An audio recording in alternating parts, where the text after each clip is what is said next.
دن رات اربوں جانور پوری دنیا میں مسلسل حرکت میں رہتے ہیں، زمین، سمندر اور فضا میں سرحدیں عبور کرتے ہیں۔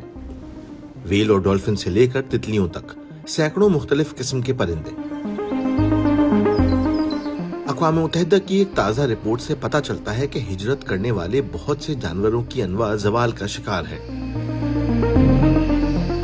ہجرت کرنے والے تقریباً 1200 میملز، پرندے، رینگنے والے جانور، مچھلیاں اور حشرات جو کہ اقوام متحدہ کی کنونشن کی فہرست میں شامل ہیں، ان کی آبادی میں 40% سے زیادہ کمی آئی ہے۔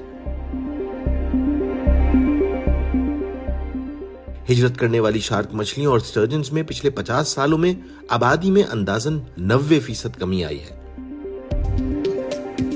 جن میملز پر نظر رکھی گئی، ان میں سے ہر 5 میں سے ایک معدوم ہونے کے قریب ہے۔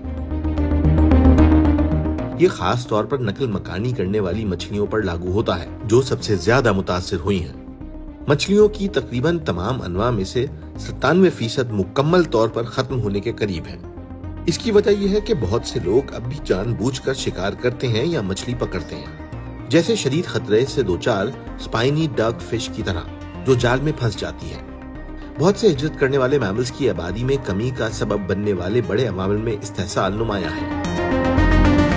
دوسرا مسکن کا نقصان یا ٹوٹنا ہے، جو انسانی سرگرمیوں جیسے لاگنگ، زراعت یا ٹرانسپورٹ کے بنیادی ڈھانچے کی وجہ سے ہوتا ہے۔ آلودگی کا بھی بہت بڑا اثر ہے۔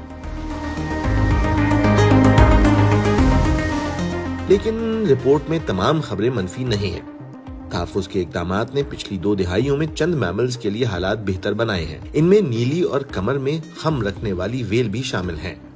سفید پونچھ والے سمندری عقابوں اور سیاہ چہرے والے سپون بلز کی تعداد بھی کچھ حد تک بڑھ گئی ہے۔